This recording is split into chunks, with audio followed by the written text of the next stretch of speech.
Selamat pagi anak-anak. Pagi. Kabarnya sehat semua? Sehat semua.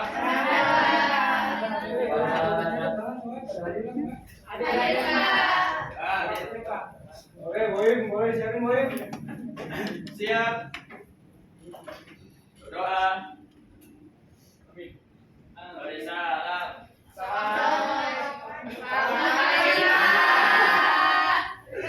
Selamat pagi semuanya.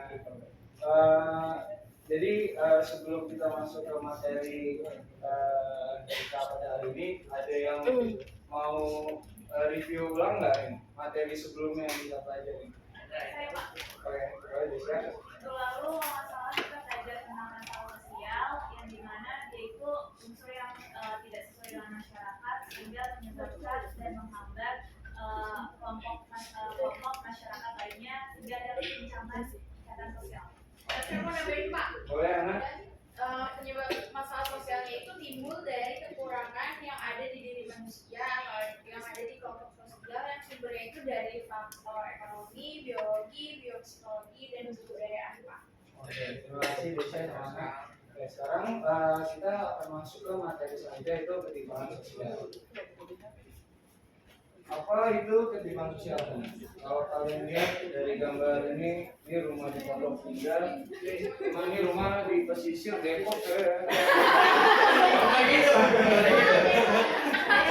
Nah, dari dua gambar ini kalian bisa nggak analisis itu? Apa pengertian dari ketimpangan sosial itu? Boleh, coba, woi. Jadi itu yang kiri itu gambar rumah di kawasan elit, yang kanan di kawasan itu kawasan kumuh Pak. Nah, jadi itu mencerminkan terkait kesenjangan yang signifikan terkait ekonomi, infrastruktur, dan kualitas hidup di antara kedua ya Pak. Ada lagi yang mau nambahin? Saya Pak, Boleh ya, Siva.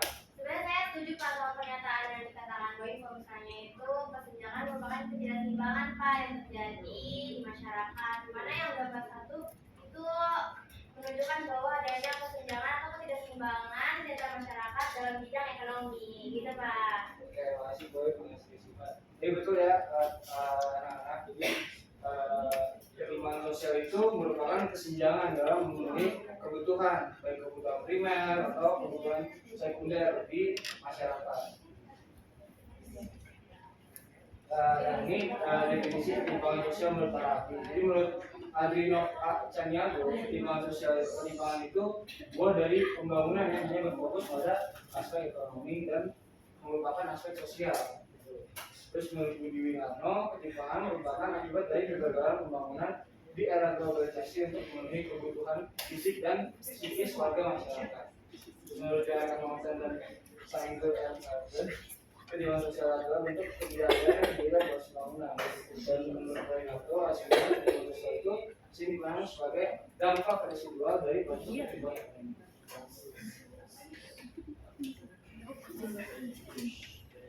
Nah, terus ada latar belakang ketimpangan sosial. Jadi kalau ada tiga di sini, ada stratifikasi sosial, ada definisi dan diskriminasi. Nah, kalau stratifikasi ini kenapa jadi latar belakang ketimpangan sosial? Karena adanya perbedaan status sosial di dalam masyarakat.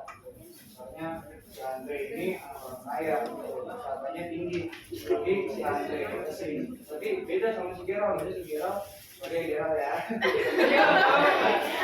Si Gerald ini misalnya ya kurang mampu gitu. Jadi itu yang menyebabkan latar belakang jadi ketimpangan sosial. Terus ada prejudice dia lebih ke arah seperti stereotip. Jadi pandangan yang salah subjektif tentang masyarakat atau kelompok sosial. Terus ada diskriminasi. Nah, kalau diskriminasi ini kenapa menjadi latar belakang ketimpangan sosial? Karena adanya misalnya di dalam sebuah negara ini adanya ketidakmerataan penyebaran sumber daya itu di setiap daerahnya. Jadi makanya diskriminasi ini bisa menyebabkan ketimpangan sosial. Nah, ada lagi faktor penyebab ketimpangan sosial, ada faktor internal dan faktor eksternal. Ada yang bisa jelasin nggak faktor internal sama faktor eksternal?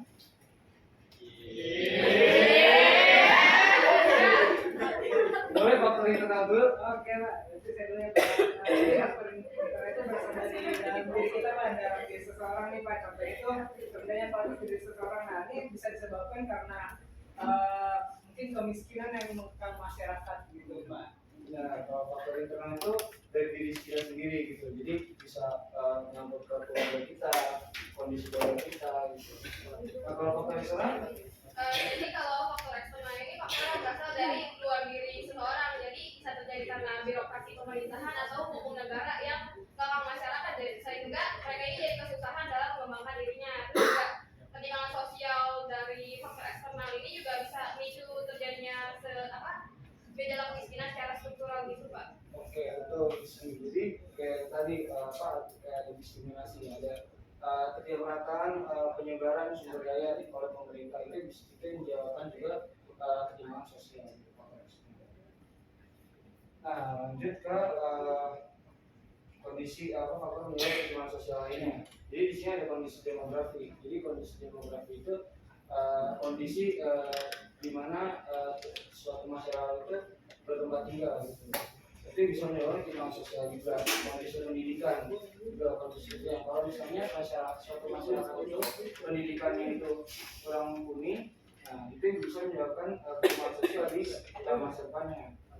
Terus juga kondisi ekonomi yang kayak dijelasin sama Yasin sama Poin, kalau misalnya kondisi ekonomi yang nggak baik, ya itu bisa menyebabkan ketimpangan sosial. Jadi ada rumah yang bagus, ada rumah yang nggak mumpuni buat ditinggalkan. Terus ada kondisi kesehatan. Ketimpangan sosial itu juga penyebabnya adalah kondisi kesehatan. Kalau misalnya nih sebenarnya nih kondisi ekonomi sama kondisi kesehatan tuh ada hubungannya. Saya kalau misalnya si Gerald ekonominya nih misalnya Gerald kalau misalnya kondisi ekonomi si Gerald ini baik-baik gitu. Saya dia harus ngambil air dari sungai-sungai gitu di Jakarta. Dan sungai di Jakarta semuanya bersih ya. Nah itu yang menyebabkan kesehatan Gerald tuh nggak baik gitu. Saya cacingan gitu. Mutabir. Nah jadinya pertumbuhannya Gerald tuh jadi nggak baik gitu. Nah ini juga berhubungan nih. Nah kita dari kondisi ekonomi kesehatan yang menyebabkan jadi kemiskinan gitu. Akhirnya nggak bisa bertumbuh dengan baik, jadinya jadi miskin. Ini bukan Gerald, misalnya ada lagi. Sejuta ada juga kurangnya lapangan pekerjaan. Saya kalau misalnya lapangan pekerjaan di Jakarta misalnya kurang, nah itu juga menyebabkan jadinya orang jadi pengangguran gitu. Terus habis itu ada perbedaan sosial masyarakat. Jadi perbedaan status itu juga bisa kayak tadi contohnya Andre sama Gira, misalnya Andre kaya, Gira kurang kaya.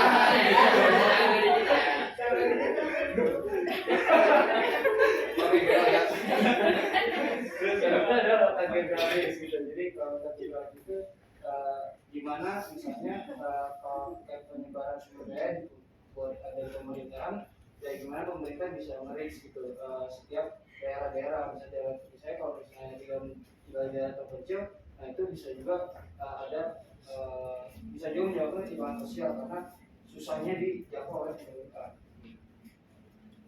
Nah ini ada video, jadi Bapak minta ada 2 kelompok, jadi kalau misalnya sendiri gitu. Ini analisis dari video yang ada gitu.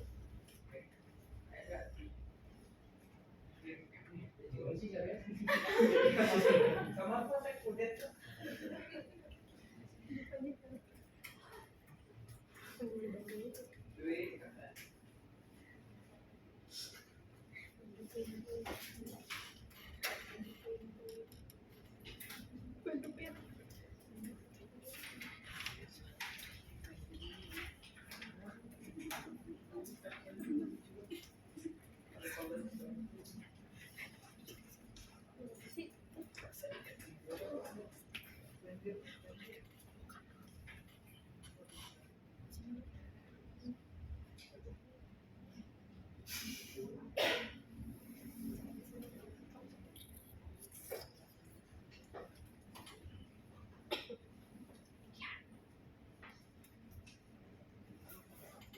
Sang Dewi dan Putri, dua anak perempuan dari Indonesia. Dewi berasal dari keluarga yang termasuk 10% rumah tangga terkaya di Indonesia. Sebaliknya, Putri berasal dari keluarga yang termasuk 10% rumah tangga termiskin di Indonesia. 28 juta orang Indonesia hidup miskin seperti keluarga Putri. Kelimpangan antara Dewi dan Putri dimulai sejak dalam kandungan. Ibu Putri tidak mampu untuk mengunjungi fasilitas kesehatan formal ketika hamil dan juga tidak mengkonsumsi nutrisi yang sesuai. Akibatnya, Putri lahir dengan berat badan di bawah normal. Dewi mampu untuk datang ke dokter secara teratur dan mendapatkan asupan gizi yang baik sehingga Dewi lahir normal.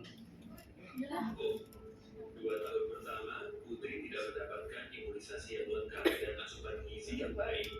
Akibatnya, Putri tidak bisa menyusul tinggi badan Dewi dan malah semakin tertinggal. Dewi besar di rumah yang memiliki saluran air bersih dan toilet.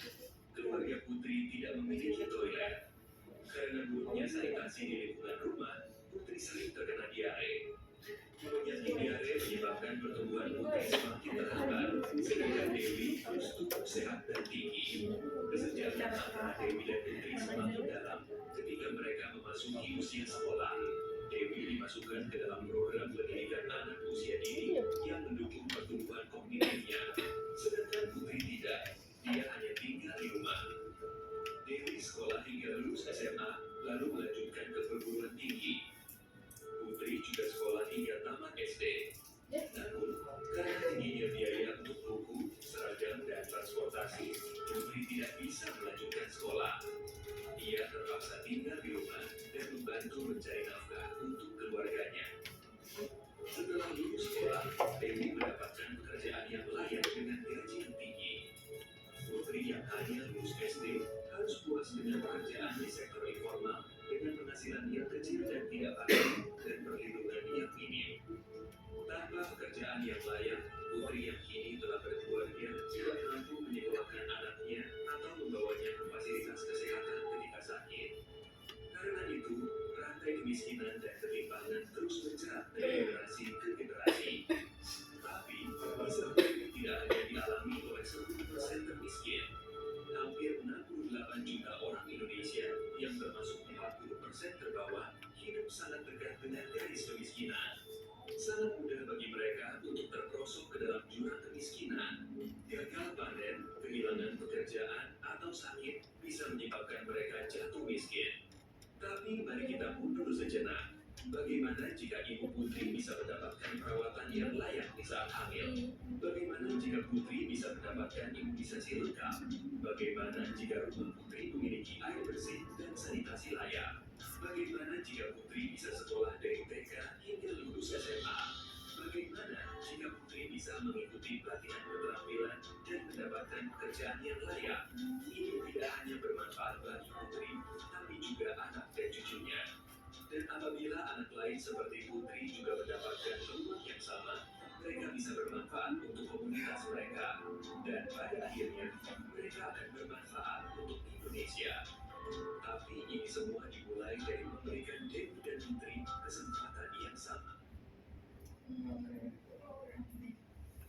Jadi kalau minta dua kelompok ini tadi diskusi terus 1 menit aja apa yang kalian bisa analisis yang kalian dapetin dari video tadi berhubungan dengan ketimpangan sosial tadi.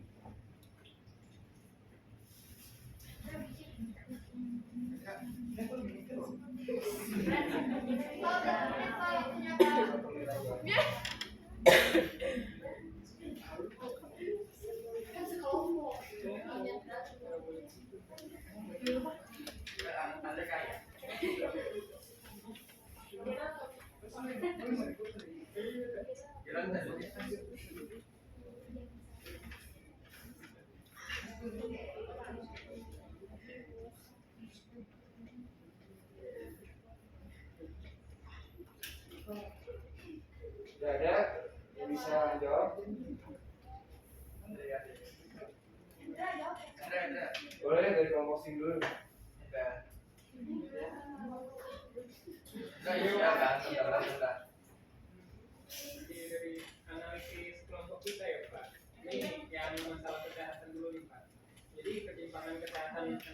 keluarga yang satu miskin dan kaya juga dapat menjadi faktor yang signifikan, Pak.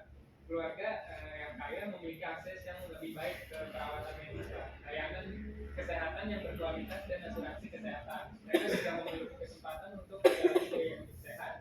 Terus juga sementara itu nih yang keluarga miskin sering menghadapi keterbatasan akses ke perawatan medis yang memadai. Nah, terus juga layanan kesehatan yang terjangkau dan informasi kesehatan yang memadai. Hal ini dapat berdampak pada kualitas hidup mereka dan meningkatkan resiko infeksi dan kematian diri, Pak. Lagi tambahannya? Ada, Pak. Kalau itu juga akses ke layanan dasar, Pak. Pertimbangan juga terhadap dalam akses ke miskin dan kaya terhadap layanan dasar seperti air, Boleh diperhatiin siapa? transportasi dan energi. Nah, keluarga kaya memiliki akses yang lebih baik ke infrastruktur yang memadai dan layanan yang terjangkau. Sementara keluarga miskin mungkin terbatas dalam hal akses tersebut. Ini dapat mempengaruhi kondisi hidup mereka secara keseluruhan dan menyebabkan ketimpangan yang lebih besar, Pak. Oke, makasih kira. Kalau dari kelompok sini ada nggak? Ada Pak, dari masalah ekonomi. Salah satu faktor utama adalah kesenjangan dalam distribusi kekayaan dan pendapatan. Keluarga kaya memiliki akses yang ke sumber daya ekonomi yang lebih besar, seperti pekerjaan yang lebih baik, bisnis yang sukses, investasi atau warisan. Mereka dapat memenuhi kebutuhan dasar dan memiliki keleluasaan untuk memperoleh kehidupan yang terbaik. Di sisi lain, keluarga miskin yang seringkali menghadapi ketidakstabilan ekonomi, pekerjaan yang tidak stabil dan penghasilan yang rendah atau bahkan pengangguran. Ini mengakibatkan kesulitan dalam memenuhi kebutuhan dasar seperti makanan, tempat tinggal, dan perawatan kesehatan. Oke, makasih. Ada lagi Pak, Ada lagi? pendidikan Pak. Oke. Pendidikan, akses dan kualitas pendidikan juga memainkan peran penting dalam penyimpanan kehidupan antara keluarga miskin dan kaya. Keluarga kaya biasanya mampu menyediakan pendidikan yang berkualitas bagi anak-anak mereka, termasuk akses ke sekolah yang baik, kursus tambahan, atau lembaga pendidikan swasta. Sementara itu, keluarga miskin seringkali terbatas dalam hal akses ke pendidikan yang berkualitas. Mereka mungkin tidak mampu membayar biaya pendidikan yang tinggi atau terhambat oleh lingkungan yang kurang mendukung. Oke, makasih Risma dan Sabina. Ya, jadi memang berpengaruh banget ya faktor-faktor tadi yang membuat dirinya ketimpangan sosial itu ada. Oke, sekian dan pembelajaran hari ini. Bapak boleh minta tolong ada yang bisa beri kesimpulan dari pembelajaran ini?